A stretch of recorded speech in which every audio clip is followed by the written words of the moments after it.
النهاردة معادنا مع تجارب حقيقية حدثت بالفعل مع المتابعين، وانت كمان تقدر تبعت تجربتك على حسابي على الفيسبوك، هسيبهولك في صندوق الوصف تحت. وقبل ما نبدأ شوفوا مكان هادي كده واقعدوا فيه، وعايزكم تركزوا كويس قوي. وتعالوا نبدأ في أول تجربة، ودي اتحكت ليا من وقت قريب جدا. كان معايا زمايل في الشغل وقاعدين بنتكلم قبل ما نتحرك على شغلنا، والكلام أخدنا للمواقف المرعبة، خصوصا إن طبيعة شغلنا إننا بنعدي على بيوت كتير. وقتها حمدي قال أنا مرة كان عندي شغل في منطقة أول مرة أنزلها. المهم لقيت عمارة شكلها عادي جدا، بس ما كانش حد ساكن فيها غير الدور التالت. خبطت على باب العمارة، لقيت واحدة فتحت لي ومعاها عيال صغيرة. سألتها مفيش غيرك في العمارة؟ قالت لي أنا بس ساكنة في الدور التالت. طلعت وقتها معاها وعملت شغلي في أقل من دقيقة، ونزلت وأنا قلبي مقبوض ومش مرتاح. وصلت عند كشك في أول شارع العمارة، لقيت واحد معرفة هو اللي هناك. بسأله هي العمارة دي مفيهاش حد ساكن غير الست اللي في التالت؟ قال لي تالت ايه؟ بلف وشي وبشاور له على البلكونة، لقيتها حرفيا خرابة، حبال متقطعة وشكلها قديم ولا كأنها طالعة من فيلم أبيض وأسود. وقتها بصيت له وقلت له ايه ده، انا كنت لسه عندهم دلوقتي. قال لي مفيش حد ساكن في العمارة دي كلها غير ساكن واحد بس في الدور الارضي، راجل كبير في السن ومعاه مراته وبنته، وكل العمارة فاضية.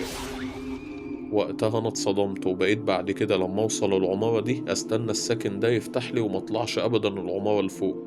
لقينا عماد قال لنا بعدها انا بقى حصل معايا موقف عجيب بجد. بيقول انا بفهم شوية في الكهرباء، يعني الحم اسلاك، اغير دويل لمبة، اعمل وصلة من العمومي كده يعني. المهم واحد صاحبي قال لي انا عمتي قاعدة في منطقة ما في وسط البلد في اسكندرية، ما تيجي معايا نكسب فيها ثواب ونركب لها لمبة عشان مفيش اي اضاءة عندها في البيت. طبعا وقتها وافقت وقلت له يلا بينا. بس اول ما وصلت البيت حسيت بقبضة كده غريبة. البيت كان شكله قديم جدا من بيوت زمان، عارف البيوت القديمة اللي هي كانوا بيعيشوا فيها على وناسة ولمبة بجاز. عايز اقول لكم ان مفيش مكان حتى الفيشة. المهم وقتها دخلنا ولقيت كابل عمومي جنب الشباك، وهي كانت ساكنة في الأرضي. طلعت على الشباك وعملت وصلة السلك، أجي أمسك اللمبة عشان أركبها لقيتها فرقعت في وشي. الحمد لله كنت سليم. صاحبي قال لي هروح أشتري لك لمبة من أول الشارع واجي. وقتها دي كانت مصيبة بالنسبة لي، هو هيمشي ويسيبني أنا وعمته لوحدنا وأنا أصلا مرعوب منها ومن المكان كله. حاولت أقول له أجي معاك نروح نجيبها، قال لي لأ ده الراجل على أول الشارع هنا هجيبها لك بسرعة. قلت أكسر الجو والقلق وأتكلم معاها. بقول لك يا عمتي انت ازاي قاعدة في الضلمة دي كده؟ قالت لي الناس اللي بتيجي ليا بالليل مش بتحب النور،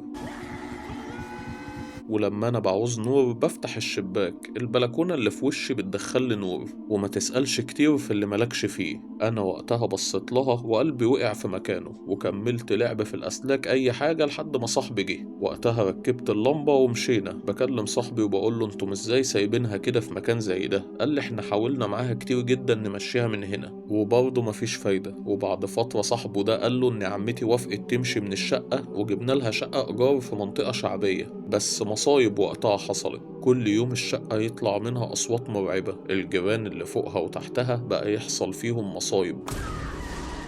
والشقة اللي تحتها تحديدا الراجل خلص على مراته وحتى أخوها بناته كانوا مخطوبين فركشوا الاتنين، وفي الآخر اختفت من الشقة ومحدش يعرف طريقها، وهم خلاص قرروا إن محدش يدور وراها تاني حتى لو كانت رجعت بيتها القديم. لقينا زميلنا التالت بصلنا كده وقال لنا أنا كمان عندي حكاية. أنا ساكن في بيت عيلة من دورين، الدور الأرضي ده مقفول وأنا شخصيا بخاف منه، والدور التاني ده بتاعنا ساكنين فيه. المهم أنا مش برتاح أبدا تحت. وفي يوم رجعت البيت متأخر وحصل خلاف مع والدي، سبت البيت ومشيت، وكان فعلا الوقت متأخر ومش عارف أمشي فين. وبعدين جت في دماغي قلت أطلع السطح في غية الحمام بتاعتنا، وبالمناسبة كانت كبيرة جدا يعني أقدر أنام فيها مرتاح. وبالفعل طلعت ودخلت وقفلت الباب اللي في أرضية الغية. وأول ما غمضت عيني سمعت خبط منتظم على عمود من أعمدة الغية. وقتها استعذت من الشيطان والخبط وقف. غمضت عيني لقيت الخبط اشتغل تاني. افتح الباب وابص مفيش اي حد. تالت مرة غمض عيني لقيت خبط على الاربع اعمدة بتوع الغية في وقت واحد. وعايز اقول لكم ان بينهم وبين بعض مسافة، يعني مستحيل يكون شخص واحد هو اللي بيعمل كده وبيخبط في نفس اللحظة. وقتها قعدت اقرأ قرآن، واول ما الصوت وقف اخدت بعضي وطلعت اجري على الشقة تحت.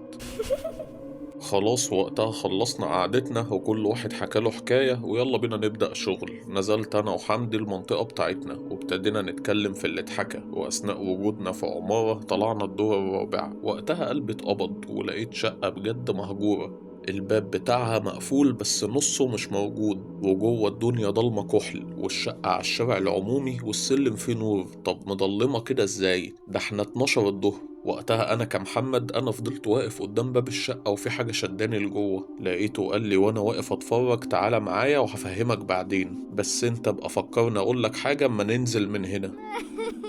وقتها استغربت بس تمام ماشي. استنيت لحد ما نزلنا، قلت له في ايه بقى؟ قال لي الشقة اللي كنا واقفين قدامها دي مسكونة والمنطقة كلها عارفة ده، والساكن اللي كان فيها بيقولوا مات بسبب سكتة قلبية، واخر ايامه اتجنن وبقى يمشي يكلم نفسه بسبب اللي كان بيحصل له من الشقة دي. وقتها انا كمحمد سمعت الكلمتين دول وعرفت انا قلبي كان مقبوض ليه.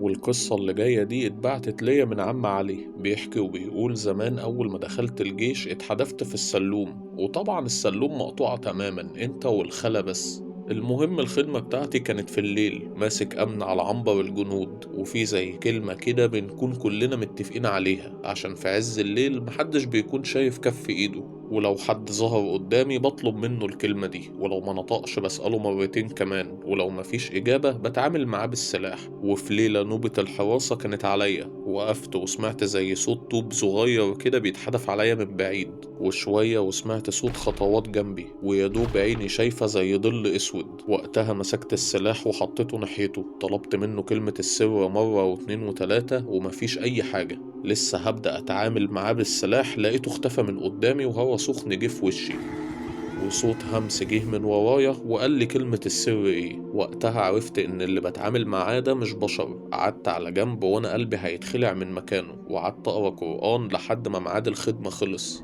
وبعد كده اما سألت عرفت ان ده جن الخلا. والقصة اللي جاية دي بيحكيها سواقين نقل كتير، وحصلت فعلا لأشخاص في التسعينات. واحد كان سايق عربيته في وقت متأخر الفجر تقريبا، لقى نفسه فجأة في حتة في الطريق ما فيهاش أسفلت والأرض بقت رملية تماما، ولقى قدامه عساكر لابسين لبس الجيش المصري القديم بتاع حرب 67 أو 73، وماسكين كشافات قديمة وبيروحوا ويجوا كده بشكل مش منطقي. وقتها وقف يسألهم أنا فين؟ العسكري بصله بنظرة ميتة وقال له ارجع بسرعة، الأرض دي فيها لغم لسه ما فرقعش. وقتها الراجل جرب عربيته وبعد دقايق لقى نفسه رجع للأسفلت تاني والأنوار الحديثة بقت باينة. لما سأل في أقرب نقطة إسعاف قالوله إن المنطقة دي كانت حقل ألغام من 50 سنة واتطهرت، بس في ناس كتير بيشوفوا المشهد ده بيتكرر في أوقات معينة. والواقعة اللي جاية دي بيحكيها لنا أستاذ عصام وبيقول أنا كنت عايز أشتري شقة جديدة، وبطبيعة الحال لفيت مع السماسرة كتير جدا لحد ما سمسار كلمني على شقة في دور رابع، المنطقة شكلها كويس جدا. لما وصلت الشقة لقيت نفسي في بيت ريفي قديم جدا، ريحة خبيز وفرن طينية، وشايف من الشباك خضرة وزرع ملهوش آخر، مع إن العمارة في قلب الإسكندرية والبحر قدامها. بيقول وقتها لقيت ست عجوزة بتنادي عليا باسمي وبتقول لي اتفضل يا ابني الشاي برد. وقتها طلعت أجري من الشقة وأنا نازل على السلم لقيت نفسي رجعت للعمارة المهجورة اللي كلها تراب وضلمة. ولما سأل عرف إن المنطقة دي قبل ما تتبنى فيها العمارة ب100 سنة كانت عزبة، والبيت اللي شافه ده كان بيت صاحبة الأرض اللي ماتت قبل ما العمارة تتبنى أصلا. والقصة اللي جاية دي حقيقية، حصلت في منطقة العجوزة في القاهرة لصحفي شاب كان بيأجر أوضة في شقة ست كبيرة في السن. الصحفي ده بيقول إنه كان كل يوم الساعة 3 الفجر بيسمع صوت زفة وناي وطبل جوه الصالة. لما يفتح الباب يلاقي الصالة فاضية تماما وضلمة، وفي يوم قرر إنه يفتح الباب فجأة أول ما يسمع الصوت، وفعلا فتح الباب لقى الصالة منورة بلمبات جاز، والست العجوزة صاحبة الشقة قاعدة لابسة فستان فرح موديل الخمسينات وبترقص مع حد مش موجود. وقتها الست بصت له وعيونها كانت بيضة تماما وقالت له اتأخرت ليه يا عريس؟ وقتها الشاب طلع يجري من الشقة زي ما هو وفضل قاعد للصبح، ولما سأل الجيران قبل ما يمشي اكتشف ان الست دي ماتت وحيدة في شقتها من أسبوع أصلا، والجيران هم اللي بلغوا عن ريحة الشقة. وبدون ذكر أسماء، في فيلا في طريق مصر اسكندرية الصحراوي اشتراها راجل أعمال. الشغالة في الفيلا كانت بتشتكي إنها بتشوف خيال راجل ببدلة بيضة بيمشي في الممرات ويختفي في الحيطة.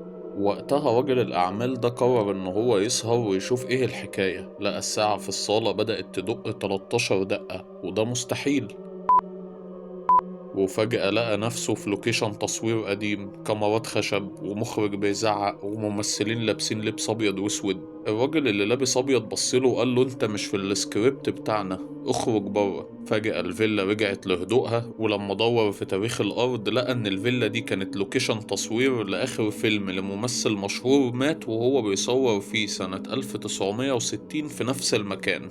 ودي كانت القصص بتاعتنا النهاردة. ونصيحة أخيرة: لو سمعت صوت حد بينادي عليك في البيت وانت متأكد انك لوحدك، اوعى ترد، لأن اللي بينادي مش عايز يدردش معاك، ده عايزك تروح له. ولو قلبك جامد احكيلي في الكومنتات أغرب حاجة شفتها في بيتك وخفت تحكيها لأي حد.